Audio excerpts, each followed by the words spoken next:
El Señor esté con ustedes. Del Santo Evangelio según San Juan.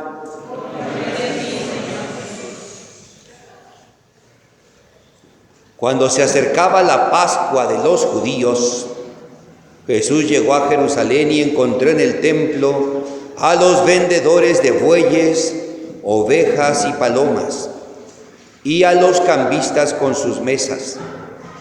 Entonces hizo un látigo de cordeles y los echó del templo con todo y sus ovejas y bueyes. A los cambistas les volcó las mesas y les tiró al suelo las monedas. Y a los que vendían palomas les dijo: quiten todo de aquí y no conviertan en un mercado la casa de mi Padre. En ese momento sus discípulos se acordaron de lo que estaba escrito: el celo de tu casa me devora. Después intervinieron los judíos para preguntarle: ¿qué señal nos das de que tienes autoridad para actuar así? Jesús les respondió: destruyan este templo y en 3 días lo reconstruiré. Replicaron los judíos: 46 años se ha llevado la construcción del templo, ¿y tú lo vas a levantar en 3 días? Pero él hablaba del templo de su cuerpo. Por eso, cuando resucitó Jesús de entre los muertos, se acordaron sus discípulos de que había dicho aquello y creyeron en la Escritura y en las palabras que Jesús había dicho. Mientras estuvo en Jerusalén para las fiestas de Pascua, muchos creyeron en él al ver los prodigios que hacía. Pero Jesús no se fiaba de ellos, porque los conocía a todos y no necesitaba que nadie le descubriera lo que es el hombre, porque él sabía lo que hay en el hombre. Palabra del Señor. Sentados.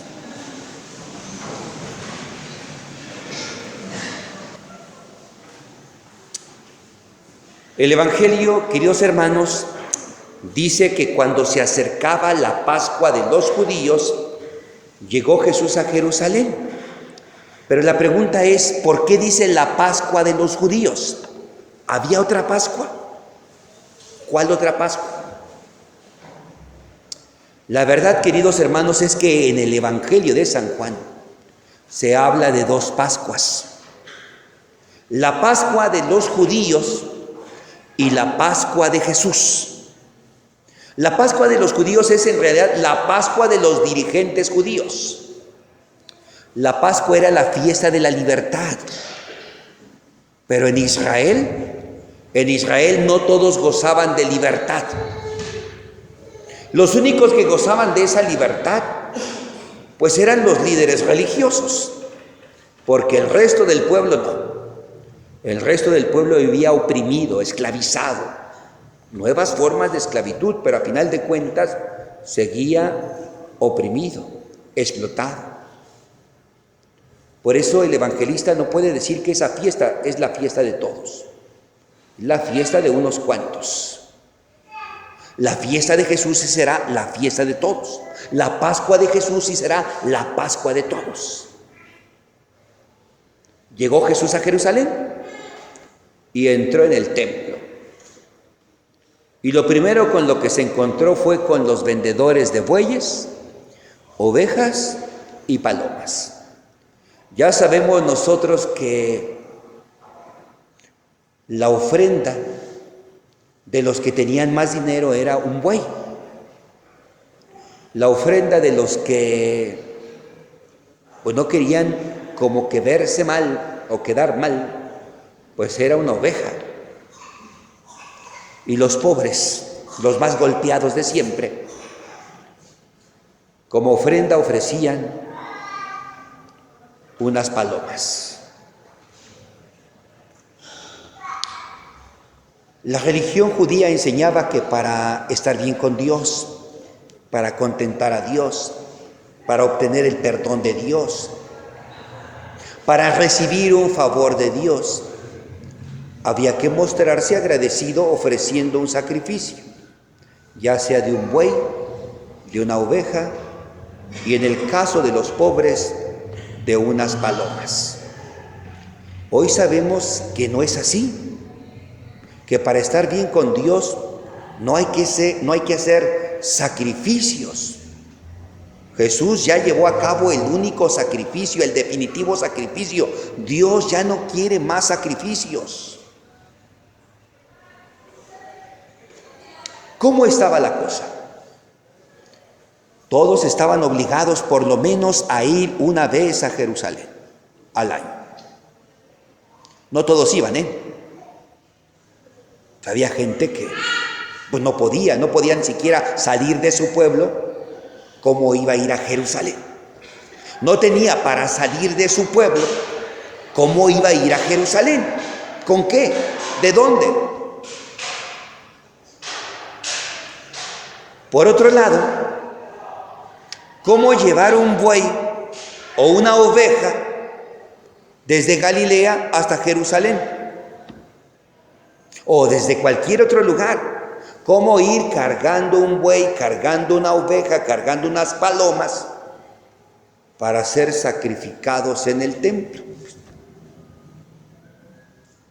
Entonces los sumos sacerdotes, el sumo sacerdote, porque era uno, aunque el Evangelio lo dice en plural para referirse a sus secuaces, se las ingeniaron y en el templo se pusieron a vender los bueyes, las ovejas y las palomas. Para que no cargues tu buey desde tu casa, aquí te lo vendemos. Además es un animal bueno. Quién sabe, y a lo mejor el que tú traes tiene algún defecto.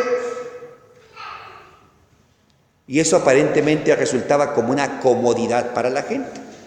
Pero había otro problema. ¿Cómo o con qué pagar el buey, la oveja o las palomas? ¿Por qué? Porque en el templo no estaba permitido que hubiera imágenes. Así lo dice el Antiguo Testamento. Y las monedas con las que se le pagaba a la gente tenían la imagen del César. Entonces no podía entrar una persona que llevara esas imágenes. Nuevamente, el sumo sacerdote y sus secuaces, que eran gente hábil en los negocios, también se las ingeniaron. Y en el templo elaboraron sus propias monedas, sin imágenes. Entonces la gente que quería dar una limosna en el templo, cambiaba sus monedas con la imagen del César por monedas que no tenían imagen.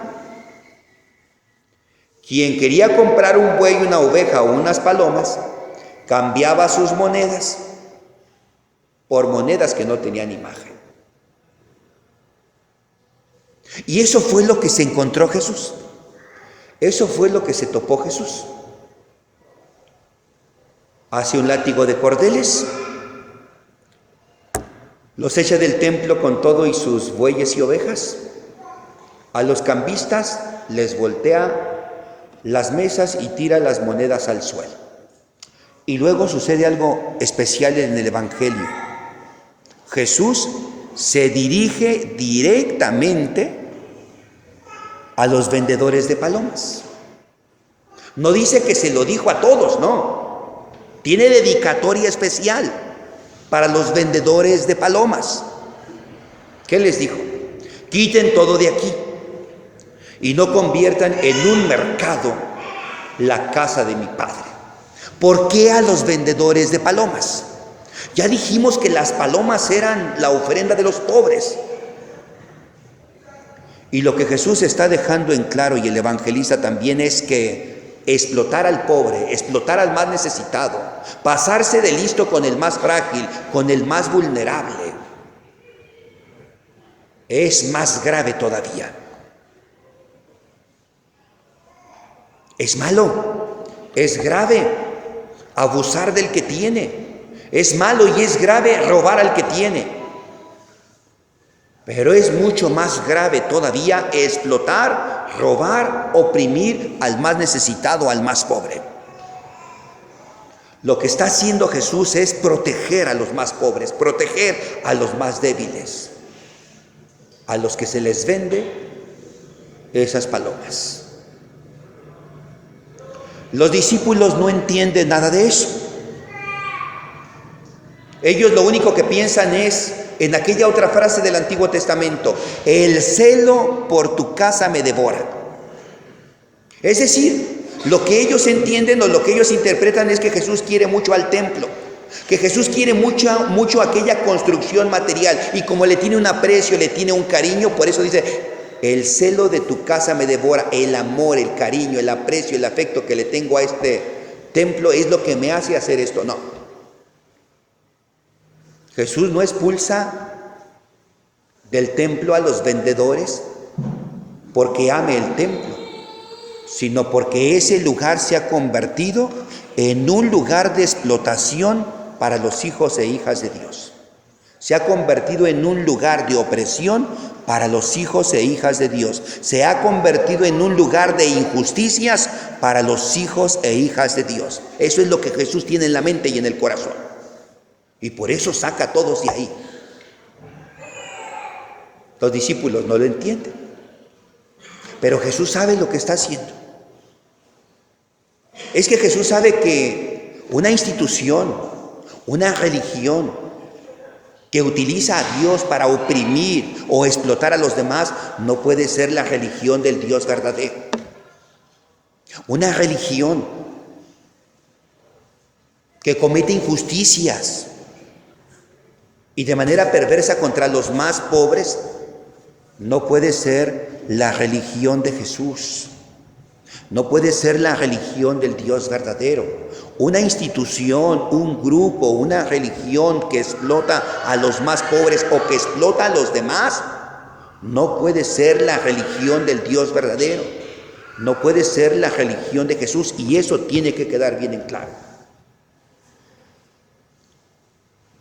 Ya se decía entre los judíos que cuando llegara el Mesías pondría en orden todas las cosas, empezando por el templo. Que el Mesías llegaría y pondría orden en el templo y que sacaría a esos pillos para instaurar el orden. Y desde el templo controlar a todas las naciones. Y que todas las naciones vendrían a escuchar la enseñanza del Mesías, que establecería su trono en el templo de Jerusalén. Así pensaban los judíos.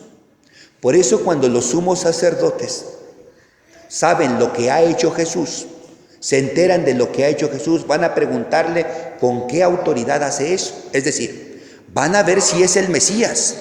Porque si es el Mesías, entonces hay que ponerse en orden. Si es el Mesías, entonces hay que tener cuidado y hay que acabar con todo lo malo que están haciendo. Pero si no es el Mesías y es un impostor, entonces habrá que atraparlo, meterlo a la cárcel, darle una buena zarandeada y a seguir haciendo de las suyas. Son perversos. ¿Con qué autoridad haces esto?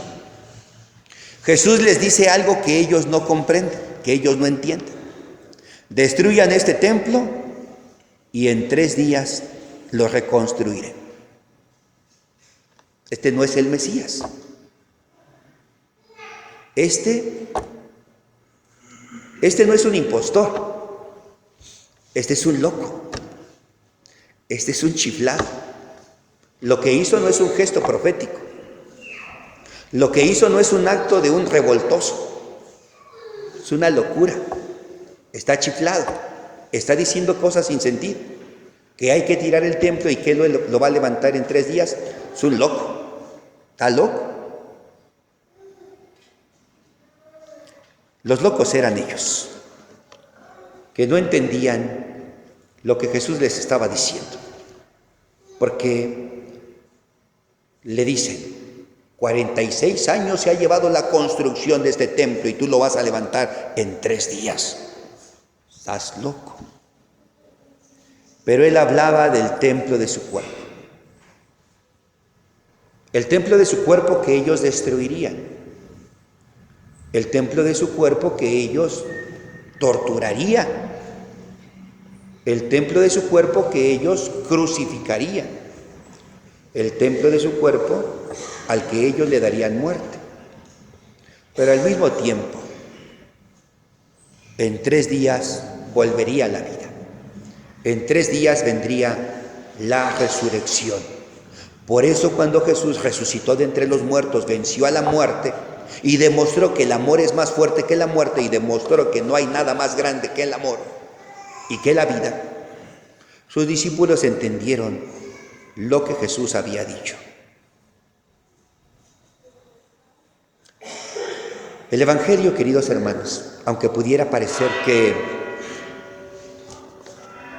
su mensaje central es que Jesús purifica el templo, no es así.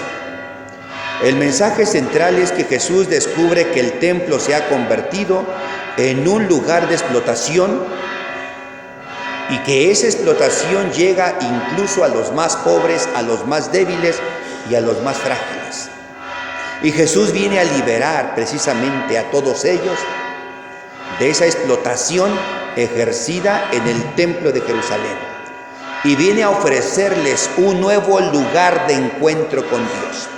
En otras palabras, el templo ya no es el lugar de referencia de Dios. Ahora, el lugar de referencia de Dios es Jesús mismo. Es decir, el templo ya no es el lugar donde se encuentra Dios. Ahora Jesús es el lugar y es la persona donde se encuentra Dios. Ya no es una construcción material donde se encuentra Dios, es una persona, la persona de Jesús, es un mensaje, el mensaje de Jesús, donde se encuentra el Dios verdadero.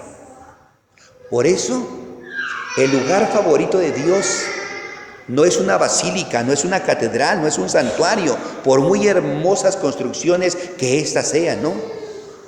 El lugar favorito de Dios era el corazón de Jesús. El lugar favorito de Jesús es el corazón de los hombres, el corazón de los seres humanos. Dios se siente a gusto, se siente contento, se siente feliz. Dios se siente bien viviendo en el corazón de los seres humanos. Dios se siente mejor viviendo en el corazón de un ser humano que estando en el sagrario. Dios se siente mejor viviendo en el corazón de los seres humanos que estando en una custodia de oro y plata.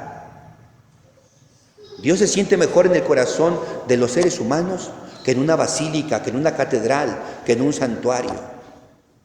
Porque el lugar favorito de Dios es el corazón de los seres humanos. Y nosotros estamos llamados a hacer esos templos de Dios, esas moradas de Dios. Vamos a darle gracias a Dios que podemos ser esos templos donde Él vive con todo su amor, con toda su vida, con toda su fuerza, con su espíritu. Pero también vamos a reconocer que nuestros hermanos también son esos templos, esas moradas de Dios. Sobre todo, los más débiles y los más frágiles. Por lo tanto, no hay que explotar a nadie. No hay que oprimir a nadie. No hay que hacer mal a nadie, porque todos son templo y morada de Dios. Que lo comprendamos y lo llevemos a la vida. Que así sea. Amén.